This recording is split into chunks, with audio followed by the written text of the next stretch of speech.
Ben Henry is in Naples tonight, where some businesses now have to contend with the possibility of contaminated water. The new study blames contaminated water in Flint, Michigan for severe health problems. Residents of Sweeney, Texas say floodwaters were knowingly forced into their neighborhoods when a local oil refinery and a chemical plant dammed up two bayous. With Irma gone, could dangerous bacteria be looming in Florida waters? These aerial images eerily similar to what Harvey left behind in Texas.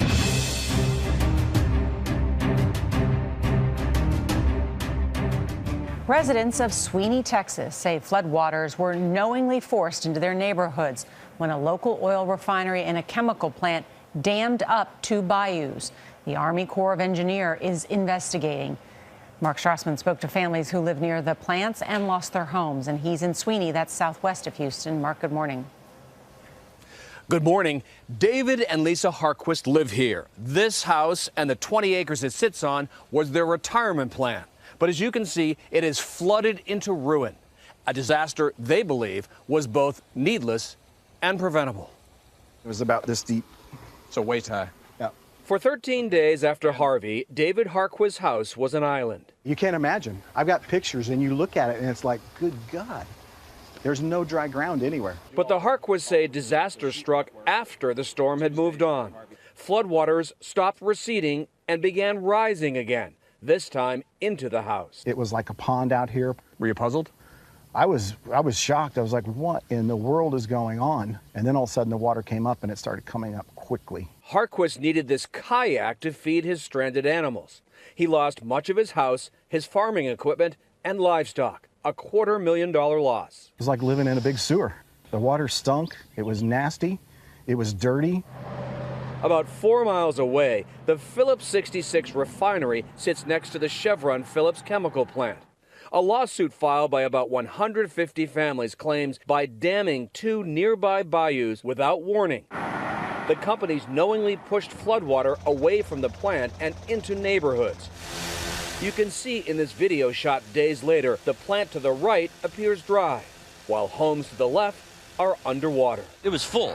I mean, up here, it was to the top of where we're standing right now. Lawyer Josh Bolin represents the families now suing the two companies. He showed us one spot that was dammed and shared with us this video of the backhoe that was used to remove the blockage. I've talked to so many people that if they just would have had a little bit of notice, they could have saved so much. I mean, there's mold everywhere. Everywhere. This is what's left of Tim and Melissa Foster's dream house. Nothing but buckled floors and runaway mold. They've ruined our dream. This was our dream, and it's gone. Tim works as a technician at Chevron Phillips. The Fosters have joined the lawsuit against his employer. Is that an odd position to be in? Oh, it's a very awkward position to be in. I mean, every day I go to work, I question, will this be my last day? Chevron Phillips did not respond to repeated requests for comment. But in a statement, Phillips 66 said, "Our priorities during the flood were to protect people and the environment. We do not believe these actions on one side of our property impacted the ongoing flooding event adjacent to the refinery or in the community." I'll apologize for the profanity, but that's a bunch of straight up. They made a conscious decision to save their plant, but those actions have consequences, and they need to be held responsible for those actions. The refinery told us the plant also got some flooding that damaged equipment. Both the Harquists and the Fosters did have flood insurance, but they've yet to hear a response to their claims. Ben Henry is in Naples tonight, where some businesses now have to contend with the possibility of contaminated water. Parts of this busy street in Naples about a week ago was underwater. Fifth Avenue, though, looks to be back on track. Its restaurants and businesses still have a few hurdles to jump as everyone looks to get things back to normal. How about yourself? Good, yourself? Very good. Slowly but surely, Naples' Fifth Avenue is starting to get its charm back. We're doing very well. Gotse Sipingoski is part owner of Aqua Seafood and Steak and has been open almost all week. While they're up and running, things aren't like before. That's because Collier County fears the city's water could be contaminated after Irma's damage. It's suggesting to boil any water used for drinking, cooking, and cleaning. Sipingoski isn't taking any chances and is only serving bottled water. Ladies and gentlemen, we're going to serve sparkling bottled water or spring bottled water, so we're safe, you know. We have a full menu, no limited menu. Just down the street at Cafe Milano, they're in the same boat. Along with the water warning, the county is also warning its people to be careful with ice. General Manager Luca Ranisi says they're aware of the concerns and are in good shape. We have filters for the ice machine. We have a big ice machine, professional machine with the big filters. Same thing, we have the filters for the sodas. The week has actually gone pretty good. Mauro Pacelli spent part of his day on Fifth Ave. He says he's fortunate to enjoy the day and that if he has to sacrifice not having ice for the time being, that'll be just fine. But I just think if everybody takes some basic precautions and asks the right questions, they'll be all right. With Irma gone, could dangerous bacteria be looming in Florida waters? These aerial images, eerily similar to what Harvey left behind in Texas. Researchers at Texas A&M tested some waters in Houston and found E. coli and hazardous materials. If you get your hands in contact with the water and then you're handling food, it can get transferred into your mouth that way as well. And so there's other ways besides just directly ingesting the water itself. Joining us is Bill Brennan. He's managing partner at Griffin Ventures LLC and a trustee with the Waterkeeper Alliance. Bill, thanks for coming on with us. So according to this New York Times report, they tested the water themselves. They found it was contaminated with bacteria, lead, as well as other toxins. That sounds like a huge problem they face now and may face for some time to come. It is. And the thing is, besides what you mentioned, things like arsenic that are coming up from the wells, there's a whole plethora of different pathogens that they have to deal with. And this is going to go on to, into the future for at least the next several weeks, if not months. And people have to be prepared and be cautious with the way that they handle water, how they take showers. Phil Keating said that earlier down in the Keys. They're limited there. Everybody has to be aware that this water still could be contaminated to a large degree. So can you give us an idea of what those residents have to do to limit their risk and danger with this water?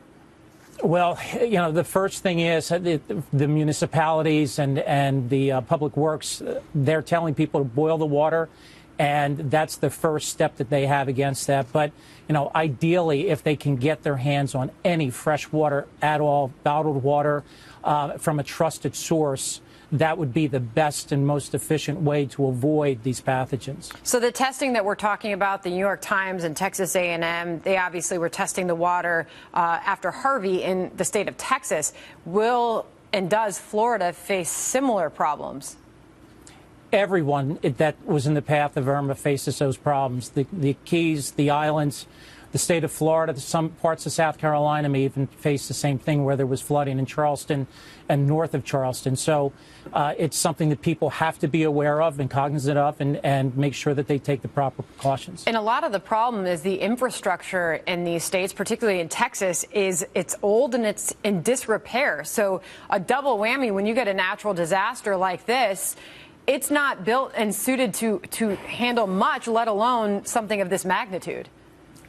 Absolutely. And the thing is, right after the storm, when you take a look at the number of water systems that were actually shut down, I think that number was north of 200. And as of Tuesday, you still had 20 drinking water plants and 31 wastewater plants that were non-operational in the state. And that's 3 weeks almost after the storm. And you look at some of these islands, the U.S. Virgin Islands governor saying that the recovery will take years. Food and water is scarce, and buildings have been heavily destroyed, especially in the hardest hit St. John Island. What is that going to be like to get clean water to these residents? Well, the thing is, I think people are going to have to think outside of the box and take a look at alternatives. I mean, there are alternatives to get fresh water to island nations. Shipboard desal being a great example where technology really solves the problem versus what the land-based infrastructure used to be prior to the storm, and now it doesn't exist. If you could take a barge with bottled water plant and marry that up with shipboard desal, you could immediately start to get fresh water into those areas that are in dire need. A new study blames contaminated water in Flint, Michigan for severe health problems. Dean Reynolds is in Flint. When 41-year-old Nakia Wakes looks at the ultrasound images of the twins she lost 2 years ago, her anger is evident. I believe the Flint water crisis, the lead in the water, caused me to have my miscarriages in 2015. Back then, she was drinking and bathing in the water pumped to her home by the city of Flint. To save money, the city had switched its water source to the Flint River because it was cheaper than the water it had been getting from Detroit. But so corrosive, it leached lead from her pipes right into her faucet. And last year, when she had her water tested, lead concentrations of 1,100 parts per billion were found. The EPA says safe levels should be no higher than 15 parts per billion. We were taking showers and baths and was breaking out with, I don't know what it was. Like, they weren't scabs, but they were like bumps and stuff all over our bodies. Well, back here in the coastal bend, as we reported, Harvey damaged homes over in the Portland area, but some of those homeowners over there are still concerned about another problem they faced before the hurricane. That's right, black metallic dust. It's covered their properties for months, and now some fear that the storm made that problem worse. Chris 6 News reporter Jane Caffrey is live in our studio to explain. Stephanie, it's a problem that impacts hundreds, and they've joined a lawsuit against voestalpine, the plant they think is responsible. So what exactly happened during the storm? The dust was washed away from the houses and the cars. Now the concern for homeowners is where that material washed away to. Here's a recording of voestalpine after the hurricane. Here's the lake that is behind the golf course, and everything drains into it. You can see the red. It is unbelievable. While shooting this aerial footage from a plane, Portland resident Jeff Howard claims he sees the black metallic dust that's been covering Portland homes since May, now in mass. Here's that lake again in a different angle. It's kind of gross. It's this reddish color all over the place, and it's draining into the bay. Howard believes pollution is coming from piles of uncovered material, All draining into it from voestalpine. and black dust on homes stirred up by Hurricane Harvey. I believe what you're seeing is all of the iron oxide that's been settling around homes, on the ground. It's been everywhere. And this drains down. The rain and the flooding and the storm winds that we got, all of it's going to be washed toward the bay. voestalpine reps did not comment on this video. The company did not admit responsibility for the dust in answer to a lawsuit filed on behalf of 250 homeowners this summer. Before that lawsuit, voestalpine offered cleanup services and promised to cover pits of material. Until now, the black dust had homeowners worried about property damage and air quality. It all washes down. Now, after Harvey, they fear the dust could take a bigger environmental toll. Very nasty. You wonder where this oxide's going. voestalpine's mission statement on its website promises the company is an industry leader in protecting the environment and a caring neighbor, improving surrounding communities. Stephanie. All right, thanks, Jane. And on a separate note, voestalpine reps point to the company's contributions to the community after Harvey. The company is donating $350,000 to victims of the hurricane. That money is going to the Coastal Bend Community Foundation, the Corpus Christi Food Bank, and employees affected by the storm.